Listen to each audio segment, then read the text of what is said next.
Bryan Kohberger is seen pushing back at a Washington State University police officer after an October traffic stop in newly released bodycam video made public Thursday evening, giving a new glimpse at the prior life of a suspected quadruple murderer. "I think you know why I stopped you," the officer tells Kohberger. "You ran the red light." "What actually happened is I was stuck in the middle of the intersection," Kohberger replies. "So, I was forced to go to the left. Yet I was behind you the whole time," the officer says. "You're not supposed to enter the intersection at all for that reason, because if the light turns red, then you're stuck in the intersection." Kohberger claimed he was unfamiliar with how to drive through crosswalks because he was from a rural part of Pennsylvania. "It never even occurred to me that was actually something wrong," Kohberger tells the officer. The officer explains to Kohberger that, under Washington state law, drivers can't enter an intersection unless there's enough space for their vehicles on the opposite side. However, he asks her to explain the rules for him, a request she accommodates. "Can you explain that to me a little bit further?" Kohberger, a 28-year-old with a master's degree in criminal justice, asks the officer during the encounter. "So, in Pennsylvania, when you're stuck in an intersection, you have to make the left. What would the appropriate thing for me to have done been?" "You're not supposed to block an intersection like that in Washington," she replies. He was eventually let off with a warning.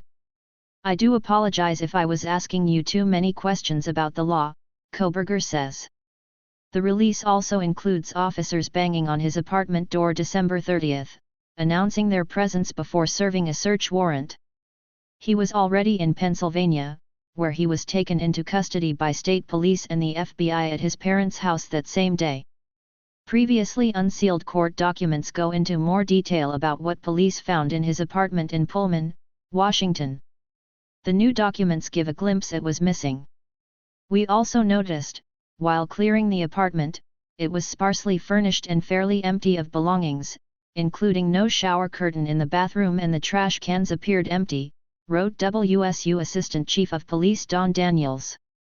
The search of his office in the school's Department of Criminal Justice and Criminology turned up nothing, Fox News Digital has previously reported. The new documents reveal his desk was completely empty.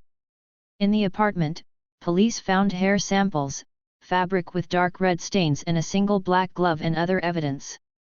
Police seized a single nitrite-type black glove, a Walmart receipt and Dicey's tag, 2 receipts from a Marshall's store, the dust container from a Bissell vacuum, 8 possible hair strands, a Fire TV stick, a single possible animal hair strand, 4 other possible hairs, and a computer tower. They also found a dark red spot, 2 cuttings from unkissed pillow of reddish/brown stain, and mattress covers with multiple stains. Lastly, the school released an official letter from the school informing the suspected murderer and former PhD criminology student he is no longer welcome on campus. It was signed by Kohberger from his Idaho jail cell. Kohberger is accused of fatally stabbing 4 University of Idaho students November 13. Their school is less than 10 miles from where Kohberger was studying. Victims Kylie Goncalves, 21, Madison Mogan, 21, Xana Kernadal, 20, and Ethan Chapin, 20, were found dead hours after a surviving housemate told police she heard strange noises and saw a masked man with bushy eyebrows leaving out the back door. According to police in Moscow, Idaho, he allegedly entered their house at 4 a.m. and massacred them with a large knife. At least some of the students were believed to have been sleeping at the start of the attack, according to the Latah County coroner. Police found a Ka-Bar knife sheath at the apartment, from which they recovered DNA, which allegedly helped link Kohberger to the killings. Police also identified the white Hyundai Elantra in which he was pulled over in October as the suspect vehicle in the November attack.